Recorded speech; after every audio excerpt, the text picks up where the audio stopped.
Hi, my name is Joseph Alai. Welcome to my channel. And today I'm going to talk about a pretty simple yet important on-demand topic, which is the complexity and the unfolding of manifestations through bridge of incidents and the complexity that is required for a fast manifestation and what happens when you make a manifestation too complex. What happens when you add too many details? What happens when you add too many desires?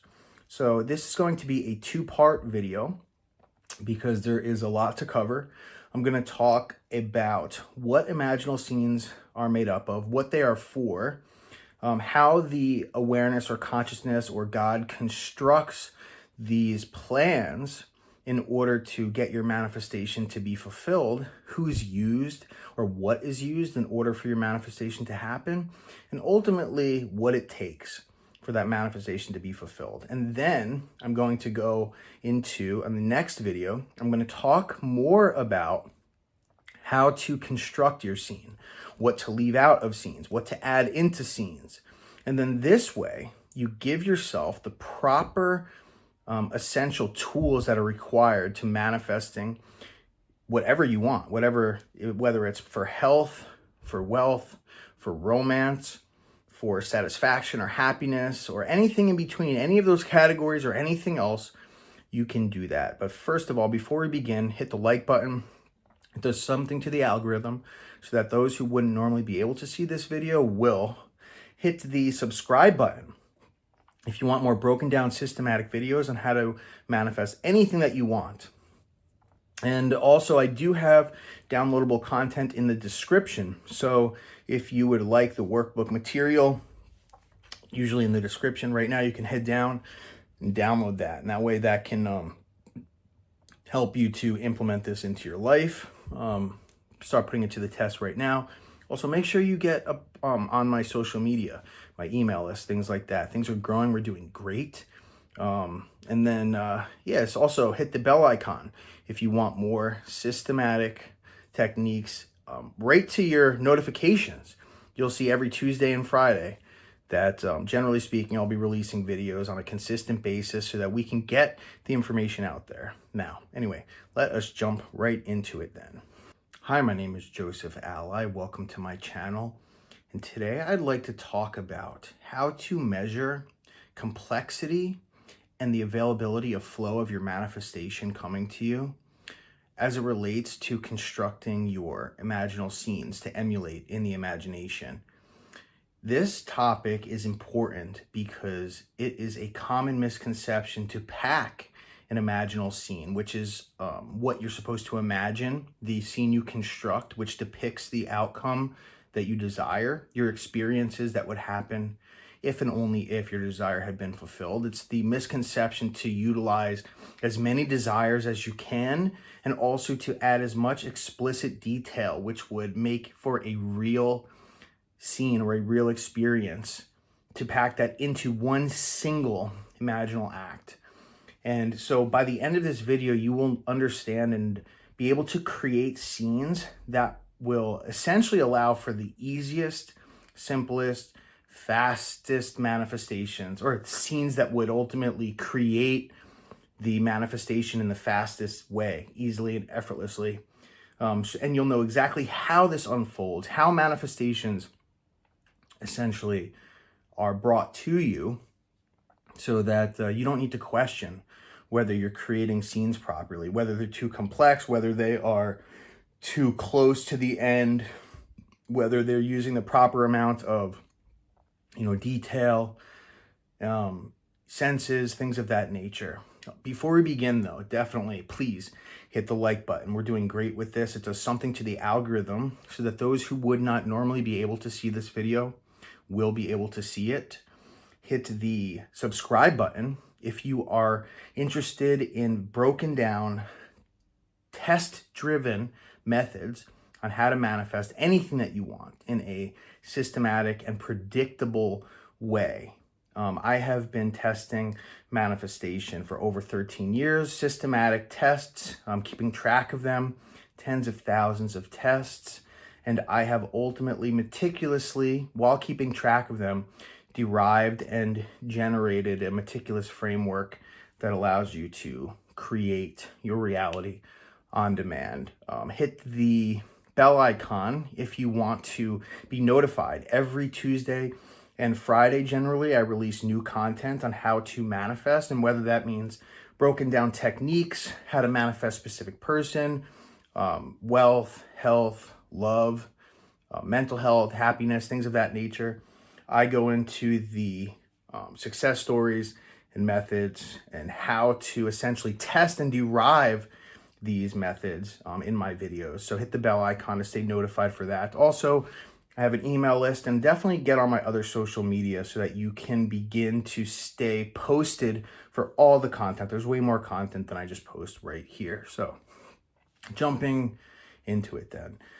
Complexity and flow with constructing imaginal acts or imaginal scenes.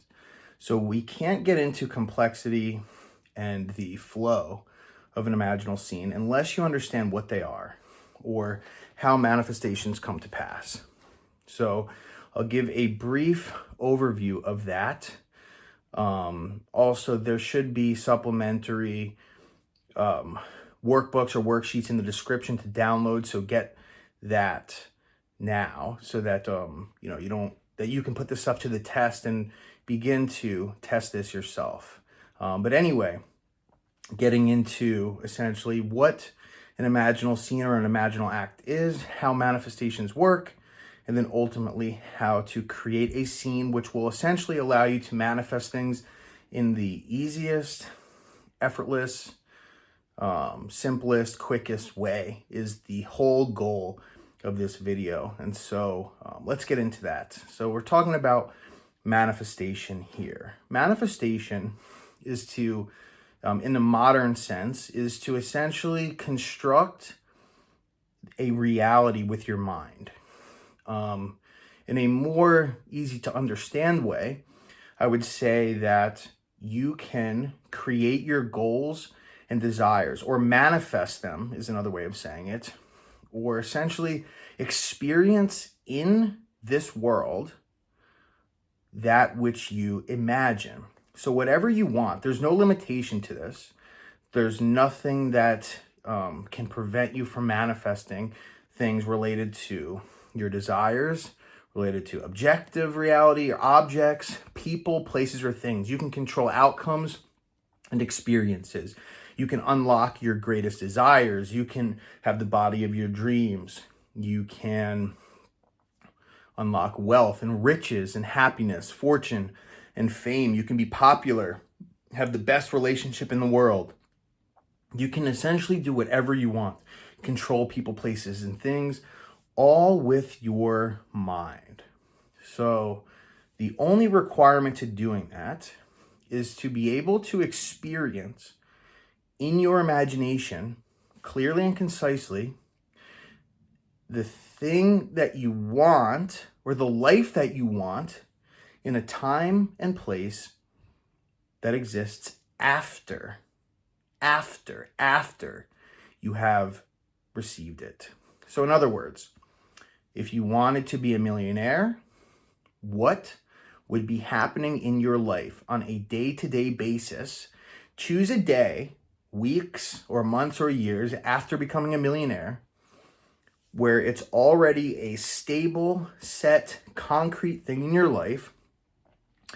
What would you be doing? What would your day-to-day schedule be like? Who would be in your life? How would you feel? How would your life be different?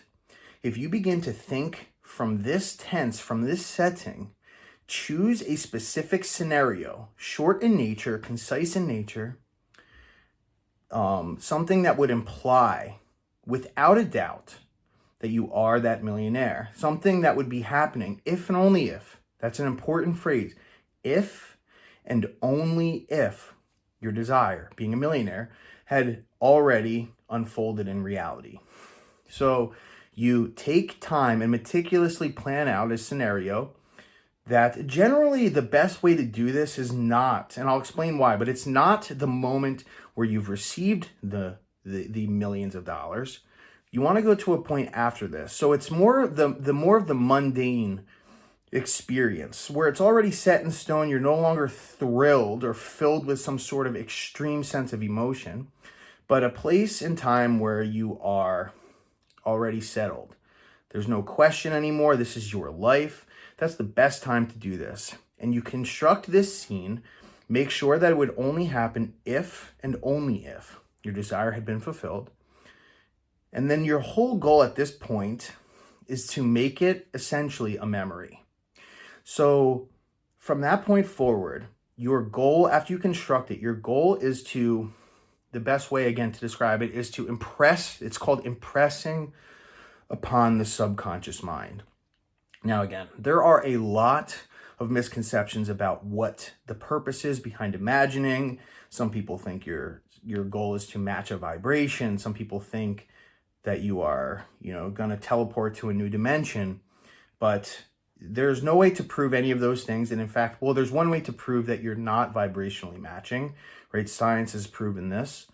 You're not drawing something in through an imaginal act with a vibration. It's not attracting something vibrationally. I'm not saying that you're not creating it with your imagination, but I'm saying the means or methods. It's important eventually with other aspects of manifesting, but suffice it to say, what we have to do is imagine something.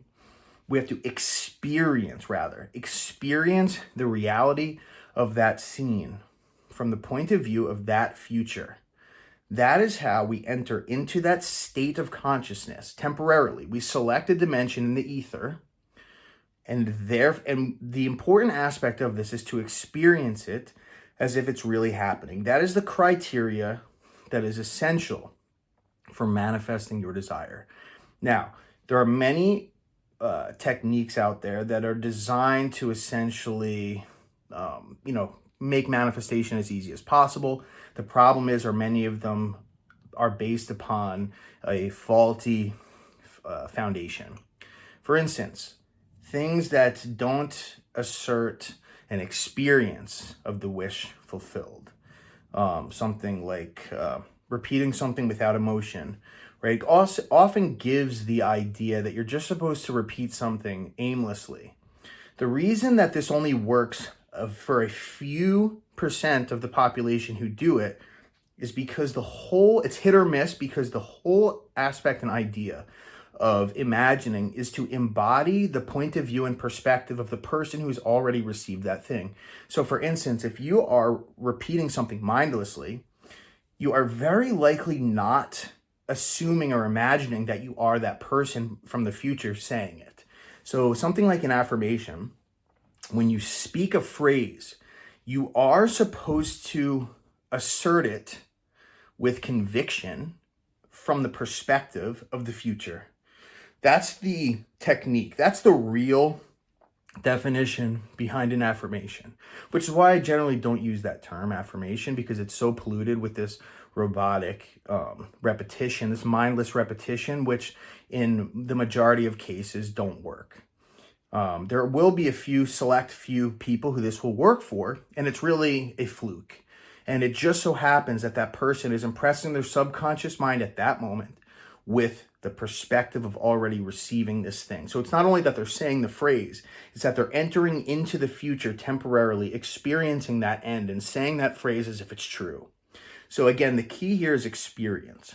So when we imagine something, we want to experience it. This is the key, the shortcut, the technique of techniques on how to manifest anything that you want. So from that perspective, from that point of view, the whole idea is asking yourself, if I'm a millionaire and my desire is to imagine I'm having a conversation with my accountant about how the millions have come in and what I'm going to do for the next quarter on how to continuously ensure that I duplicate my money again, the idea is to get into this state of mind where you're capable of pretending temporarily that you are that person. And if you can do that, and you can bring that into your mind and experience it as if it's true, and you can repeat that over and over, that is how you, as I said, the next requirement is to impress the subconscious mind. So another way to simply put this is to impress the subconscious mind. It's to take something from being conscious and make it unconscious, or automatic is another way of taking away the conscious and making it unconscious or subconscious. An example of this, and this should give it away, this should give you the whole idea of how to do this, is when you learn how to ride a bike or drive a car or do something that's complex initially, but that easily becomes automatic. If you drive, have you ever gotten to work or gotten to the store or gotten to school and not remembered how you got there? That's the proof that you were automatically doing it without thinking. That's subconscious. They call it highway hypnosis in many cases. But the point is when you first learn how to drive a car or ride a bike, you have to remember everything you're doing. For people who are driving a car, you have to remember to hit the brake, turn on the ignition, put it into drive, or wherever. If you're driving stick, there's way more complex aspect to this. You have to hit the acceleration, take your foot off the brake. If it's a manual, you have to take your foot off the clutch at the same time you're pushing down the acceleration. Everything that you're doing, hitting the brake slowly, putting on the blinker, coming to a stop, making sure you're putting it, we'll say again, manual, you're pushing down the clutch at the same time gently, so it's an equal release and push down. The point is, and say it's not manual, there's still so much to do. Blinker, turn it on. Whatever it is, turn on your lights, whatever the case is. Essentially though, after 10 minutes, it almost all becomes instantly automatic. This is the same thing for any process that you're learning how to do that is essentially complex. So essentially the point is in the beginning, you have to think about everything that you're doing. And it is more than your conscious mind essentially can handle. But very quickly, it becomes automatic. You no longer have to think about what you're doing. When you get to that point, that's how you know that it's subconscious. So when you imagine something, this is the same idea, to go from conscious to subconscious. All you have to do is repeat something until it no longer requires effort. It essentially comes like a memory. Think now of what you had for breakfast or lunch, right? You're not having to actively manually relive every single thing that you're doing. It's automatic. It comes up easily and effortless. It's because you've already lived it. It's subconscious. It's a memory. When you imagine something in the beginning, right, you have to relax, calm down, essentially for the best case scenario. Generally speaking, the best times to imagine is when you can set aside a time specifically where you're not going to be interrupted. No one's going to bother you. No one's going to be watching you. You're not going to have to worry about anything. And then you relax, calm down, take some deep breaths or whatever have you. Sometimes I often decide, as long as I'm deciding in advance and it's not on an instant whim, is the best case scenario. And generally when I'm driving, I'll use inner conversations. If it's in the morning or at night, I'll close my eyes and imagine visualizing that way. And if it's throughout the day, if I'm working, I usually keep a notebook next to my side so that I can write things down from the first person perspective. And so it's essentially planning it out in the future. Knowing when I'm going to do it makes it much easier. The other aspect is knowing what I'm going to imagine before I actively engage in the imagining. This is very important. Many people overlook this, but again, there is a reason why. So I won't quote too much of scripture, but in scripture, it talks about the process of imagining and what that means. It essentially means, it says in scripture, you enter into the closet, shut the door, pray to your Father that's in secret, and the Father that's in secret shall reward you openly. So what this means is, imagining is done in a session, generally speaking, where it is only you and your mind, meaning you close your eyes, shut the doors, closing your eyes. Often misconceived and taught that you're supposed to live consistently in the end. This is not what it teaches in scripture, and there's often lectures where people misconceive what this means. The point is, living in the end means doing it whilst imagining. So meaning living in the end whilst imagining. And what is imagining? Imagining is when you shut the door, close your eyes. Imagine to the Father, which is your consciousness, in secret, and the consciousness, which is your Father, in secret, shall reward you openly, which means manifests in reality. So essentially, what you need to do is plan it out in advance. Remember what you're going to manifest. That way, when you close your eyes and relax, you don't snap yourself out of that mental state and go back into the analytical mode and try to conjure up this scene, which breaks you out of that subconscious mind impressionable behavior You want to memorize it before, then go into that state, bring it forth. It's going to be hard enough in the beginning to allow your mind to imagine that scene properly. It's not easy. It's not effortless in the beginning. It gets easier as you go along, meaning like me having done it a long time, it's so much easier now for me to bring forth a scene in first person perspective. And in doing so, it's very brief before I can play the scene enough times that it's easy and goes from conscious to subconscious. But if I don't have the scene planned out, then I will break out of that position, that mental mindset of receptivity, and I'll have to do that over again. But the point is once you're relaxed, bring that scene into your mind, and your goal is to repeat it exactly as you've written it down or exactly as you've planned out beforehand, and repeat it over and over. If you don't plan this out, you're not going to be able to do this properly. You're not going to get subconscious. You're not going to impress. You're not going to manifest. So bring the scene into your mind's eye in first person perspective, which is essential for the replication of reality, which is one of the criteria of the law of manifestation, is your consciousness replicates what it becomes aware of. Right? That's a law. That's why first person perspective, like I am, is critical. And it's very much low. People receive your manifestations if you put it in the you are tense, unless someone's telling you something and you're listening to what they're saying and accepting that it's true about yourself. But again, perspective here is first person perspective, and you bring the scene into your mind's eye, first person perspective, and repeat it over and over. Again, the same scene with your eyes closed or wherever you're doing this technique that you're using. Again, it's just to experience it in first person perspective. That's a technique. And you repeat it over and over and over. It should not take too long. It could take 5 minutes, 10 minutes, 15 minutes in order for you to get a short repetition of this scene, which implies you already have what you want. Now, keep in mind, the scene I gave you about the millionaire was very short.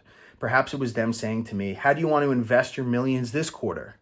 And me saying back, whatever way is going to make me double again, or something like that. Something very short, very concise, easy to remember, not a lot in there, but it gets the point across. It's if and only if the desire has been fulfilled.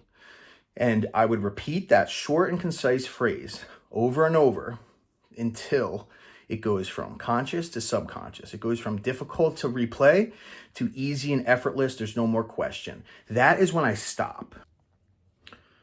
So anyway, I hope that was helpful. That's the end of part 1. We will then move on to the second part, which is essentially what to push into imaginal scenes, how to imagine, what to leave out of them, and what to expect after you imagine. If you like this, hit the like button, hit the bell icon, hit the subscribe button for more broken down systematic videos on how to manifest in a predictable way, how to manifest in a lifestyle, and how to systematically test in a way that's predictable. So I'll see you next time. Thank you so much.